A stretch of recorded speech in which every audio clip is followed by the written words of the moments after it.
안녕하십니까. 6월 20일 월요일 말씀 묵상 함께 시작하겠습니다.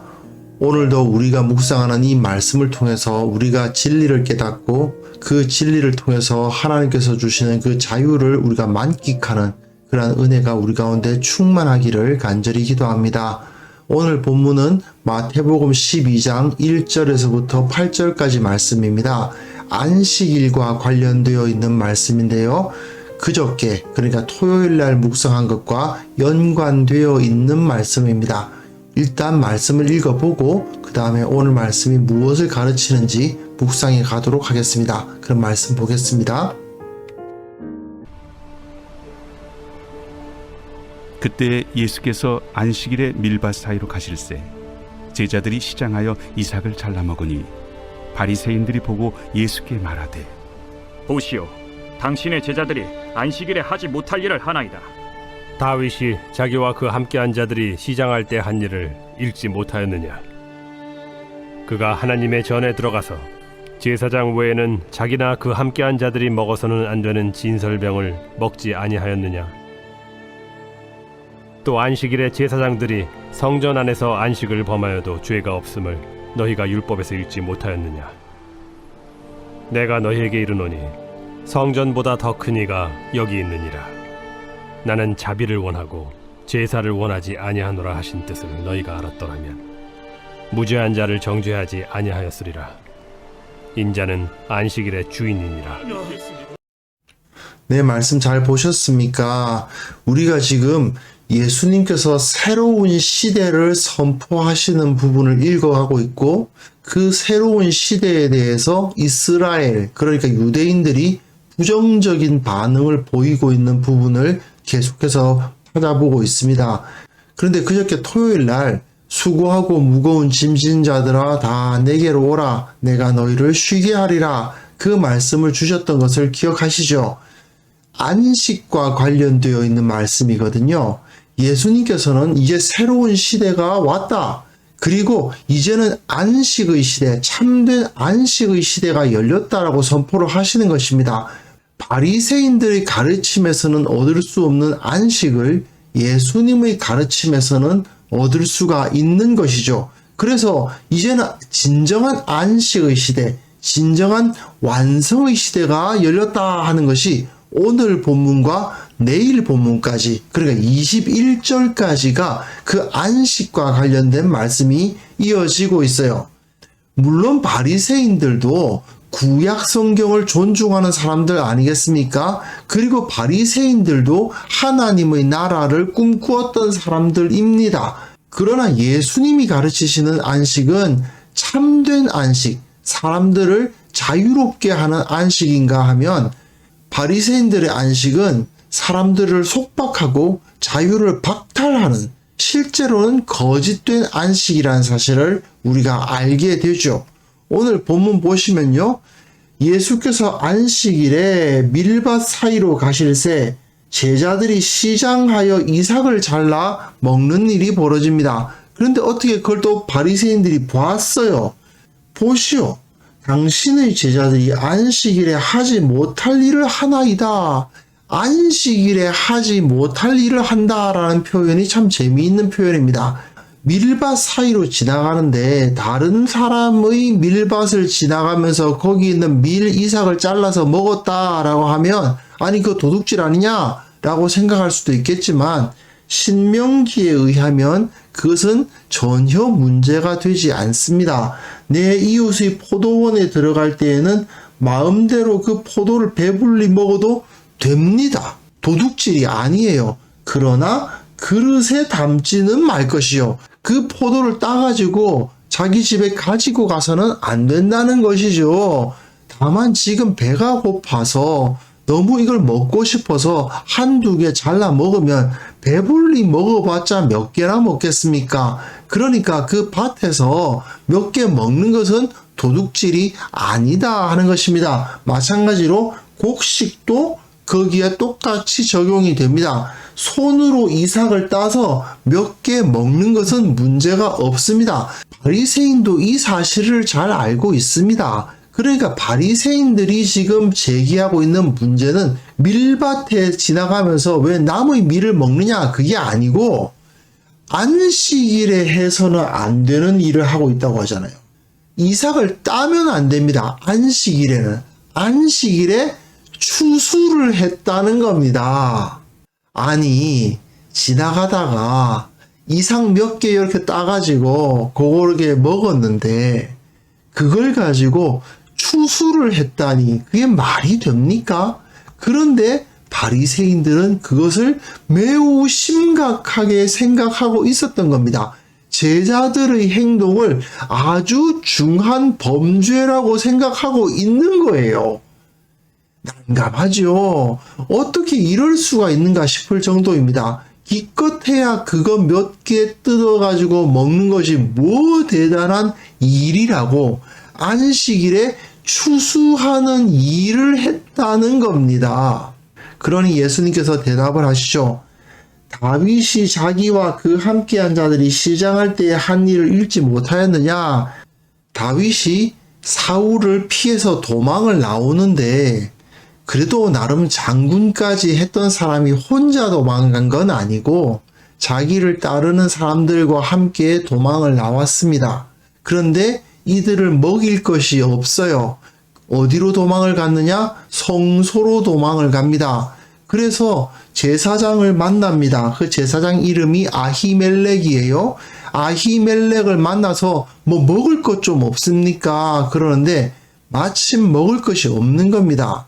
그래서 보통 떡은 내 수중에 없으나 그냥 먹는 빵은 너희들에게 없다. 그런데 거룩한 떡은 있다. 이 거룩한 떡이 뭐냐 하면 진설병이죠. 진설병이 어떤 빵이냐 하면요.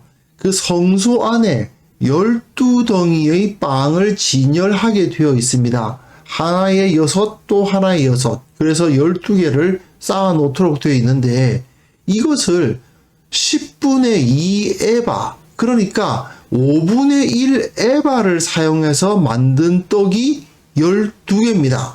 한 덩어리가 5분의 1 에바인 거예요. 그런데 1 에바가 얼마냐? 22리터입니다. 약 20리터가 넘는 게 1 에바예요. 그러니 약 4리터가 넘는 밀가루를 가지고 빵을 만듭니다. 게다가 누룩을 넣지 않아요. 그러니까 부풀린 빵이 아닙니다. 대충 계산해 봐도 밀가루가 2.6kg 정도 되거든요. 밀가루 2.6kg를 가지고 딱딱한 빵을 만드니 얼마나 크겠습니까? 그 큰 빵이 한 개도 아니고 12개입니다. 정말 많죠.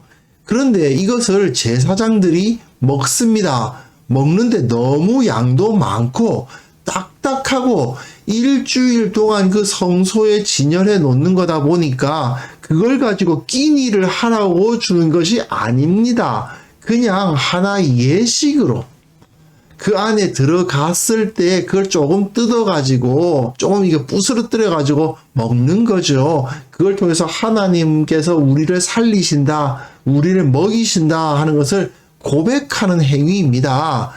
그런데 양은 엄청나게 많으니까 그거 다 일주일 지나면 또 갈아야 돼요. 그럼 다 어떡하겠습니까? 다 폐기 처분하는 거예요. 다 태워버리거나 그렇게 하는 겁니다. 좀 아깝죠? 사실 밀가루만 2.6kg 들여가지고 거기 올리브유도 붓고 물도 붓고 해가지고 반죽해서 굽는 건데 거의 3kg 가까이 나오는 그 빵을 12개나 있는데 그걸 다 버린다니 얼마나 아깝습니까? 그걸 버리려고 하는데 마침 다윗이 찾아와서는 우리가 먹을 것이 없습니다. 혹시 먹을 것 좀 없습니까? 하니까 야, 우리가 보통 때 먹는 빵은 없고 이런 거라도 있는데 너 먹을래? 좀 전에 이 성소에서 빼낸 거죠. 이 폐기 처분하려고 빼낸 그 진설병인 거예요. 그거 먹을래? 그러니까 그거라도 주십시오 하고 먹은 겁니다. 그런데도 꺼림칙하니까 소년들이 여자를 가까이만 하지 아니하였으면 주리라. 여자를 가까이 했으면 그러니까 음란하게 음탕하게 생활하는 것이 아니고 이 동안에 거룩한 삶을 살았으면 주겠다. 그렇게 말하는 거죠. 그러니까 이제 우리가 지금 걸어온 것이 며칠인데 어떻게 그런 여자들을 가까이 할 수 있겠습니까? 하고 받아 먹었던 이야기가 나와요. 하지만 율법에 의하면 이거 안 되죠. 제사장만 먹으라고 되어 있는 건데 그걸 꺼내 놨다고 해서 다윗과 그 따르는 병사들이 그 먹었다는 것이 말이 안 됩니다. 하지만 사무엘서는 이것이 잘못됐다고 평가하고 있지 않거든요. 바리새인들도 마찬가지고 바리새인들은 다윗 왕, 그 다윗 왕의 왕조를 회복하자 이랬던 사람들인데 어떻게 다윗이 잘못됐다고 하겠어요? 그런데 예수님께서는 다윗도 그렇게 했다. 그가 하나님의 전에 들어가서 제사장 외에는 자기나 그 함께한 자들이 먹어서는 안 되는 진설병을 먹지 않았느냐. 그 진설병 꺼내놓은 거 먹었다 이거죠. 그러니 너희들이 지금 말하고 있는 거 이걸 가지고 추수했다고 그러는데 성소 안에 들어가서 진설병 먹는 것도 죄가 아닐 수 있는데 어떻게 안식일 날 그거 몇 개 이상 몇 개 자른 걸 가지고 그걸 추수했다고 말할 수 있느냐. 그렇게 말씀하시면서 안식일에 제사장들이 성전 안에서 안식을 범하여도 죄가 없음을 너희가 율법에서 읽지 못하였느냐. 그건 당연한 것이 제사장들이 제일 바쁜 날이 언제겠어요? 안식일이죠. 사람들이 제사드리러 안식일에 모이니까. 그래 제사장들은 안식일에 제일 바쁘게 일합니다. 그러면 제사장들은 성전 안에서 안식을 범하고 있네요? 안식일을 범했다고 말할 수 있을까요? 말이 안 되죠. 그와 마찬가지입니다. 예수님께서는 너희들이 지금 말도 안 되는 말씀 적용을 하고 있지 않느냐. 율법의 핵심, 율법의 정신이 도대체 뭐라고 생각하느냐. 그렇게 저들을 질타하고 계신 것입니다. 그러면서 마태는 예수님께서 하신 말씀을 통해서 굉장히 중요한 메시지를 던져요. 이 말씀을 바리새인들과 그 당시 유대인들은 매우 크게 싫어했을 것 같긴 합니다만은 내가 너희에게 이르노니 성전보다 더 큰 이가 여기 있느니라. 성전보다 더 크니 누구십니까? 예수님이시죠. 예수님이 성전보다 더 위대하신 분이다. 지금 너희들이 성전을 중시하고 그 성전의 법도를 지키려고 노력하고 있지만 내가 성전보다 더 크다. 그뿐만 아니라 인자는 안식일의 주인이니라. 예수님이 바로 이 안식일의 핵심, 이 안식일을 주관하시는 분이시다. 이렇게 가르치고 계신 것입니다. 마태가 예수님의 입을 빌어서 이렇게 저들에게 가르치고 있는 것이죠. 그러니까 이 당시 유대인 그리스도인들은 예수님이 저 성전보다 크시고 예수님이 안식일의 주인으로서 오신 분이시다. 그렇기 때문에 더 이상 예전처럼 성전을 막 지켜야 된다고 생각할 필요도 없고 더 이상 안식일을 막 목숨 걸고 지키고 그럴 필요도 없다 하는 것을 가르치고 있는 것입니다. 이 당시에 이미 유대인들은 안식일 날 모여서 그런 모임을 가질 수 있었지만 이방인들은 안식일 날 모일 수가 없었죠. 그렇기 때문에 다른 방식으로 예배를 할 수밖에 없었던 겁니다. 바로 이런 문제를 유대인들이 받아들여 줘야만 했어요. 너희들이 안식일 날 예배 드리지 않으면 안 돼. 이렇게 말해서는 안 된다는 거죠. 그 가운데 예수님께서는 호세아서에 있는 말씀을 인용하고 계십니다. 나는 자비를 원하고 제사를 원하지 아니하노라. 호세아서 6장 6절인데요. 나는 인애를 원하고 제사를 원하지 아니한다 하는 말씀을 여기서 제시를 하세요. 겉으로 보이는 제사 드리는 거 그게 중요한 게 아니라 너희들이 온전히 자비를 베풀고 다른 사람들을 사랑하고 다른 사람들을 일깨우는 것 그것이 중요한 것이지 제사를 어떻게 잘 지내느냐 안식일을 어떻게 철저하게 지키느냐 이게 중요한 게 아니다라고 가르치고 계신 것입니다. 사실 지금도 마찬가지인 게 어떤 사람이 그리스도인인가 아닌가를 구별하는 가장 좋은 건 뭘까요?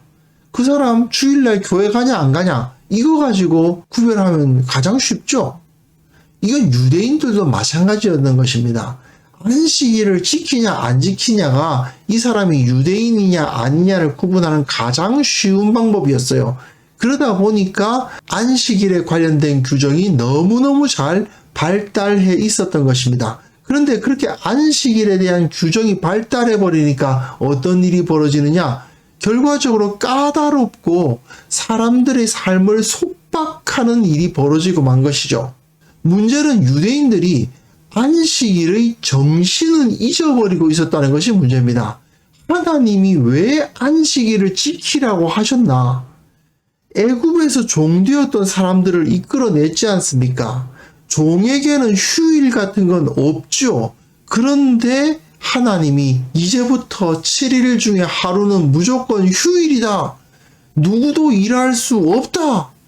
이렇게 규정을 하심으로써 높은 사람들이 낮은 사람들을 일시킬 수 없게 하신 것입니다. 하나님께서 일하지 말라고 명령하셨습니다. 그러니 우리는 일할 수가 없습니다. 그것을 받아들일 수밖에 없게 만드신 거예요. 그게 안식일이죠. 그런데 문제는 이렇게 사람을 살리고 사람을 쉬게 만들기 위한 법을 왜곡해서 사람을 잡는 데 쓰는 겁니다. 이게 바로 바리새인들의 행태였던 거예요. 그런데 예전에만 해도 현대교회에서도 그와 비슷한 모습을 보인 경우가 꽤 있었죠. 이것은 예수님 시대의 유대인들만의 문제는 아니었던 겁니다. 왜 이런 현상이 벌어질까요? 한마디로 말해서 여러 가지 이유가 있겠지만 무지해서 그래요. 몰라서 그렇습니다. 하나님의 말씀을 몰라요. 호세아 선지자가 뭐라고 가르치느냐? 하나님의 말씀을 아는 것을 원한다. 하나님을 알아야 된다. 하나님을 너희가 모르는 상태에서 열심히 제사만 드리고 있으면 도대체 뭐 하겠느냐? 종교적 행위는 열심히 하는데 정작 그 행위의 의미는 모르고 왜 이런 것을 해야 되는지는 모르고 그냥 아무 생각 없이 아무런 지식 없이 하나님의 말씀에 대해서 진지하게 접근하려 하지 않고 그 의미가 무엇일지 깊이 생각도 안 하고 그냥 하라는 대로 하는, 이렇게 되기 때문에 결국은 은혜의 말씀이요 자유의 말씀이요 기쁨의 말씀인 것이 사람을 규제하고 잡는 말씀이 되어 버리는 것입니다. 그 때문에 하나님이 멀어지고 하나님은 두려운 분이고 하나님을 가까이 갈 수가 없고 하나님의 사랑을 체험할 수가 없게 되는 거예요. 우리는 이런 어리석은 태도를 갖고 있지 않은지 정말 살펴보아야 됩니다. 이렇게 어리석지 않기 위해서는 좀 더 노력해야 돼요. 말씀을 알기 위해서, 주님의 말씀이 무엇을 의미하는지 바르게 파악하기 위해서 좀 더 배우고 좀 더 묵상하고 좀 더 부지런히 시간을 내서 말씀을 읽고 말씀을 공부하는 모습이 우리들 가운데 있어야만 합니다. 그래서 이 시간 함께 기도하실 때에 우리가 말씀을 더욱 깊이 깨달음으로 말미암아 이 바리새인들처럼 어리석은 모습을 갖지 않도록 주님께서 붙들어 주시고 참된 지혜, 참된 지식을 알아서 바른 모습으로 주님의 말씀에 순종할 수 있게 하옵소서. 함께 기도하는 시간을 가졌으면 합니다.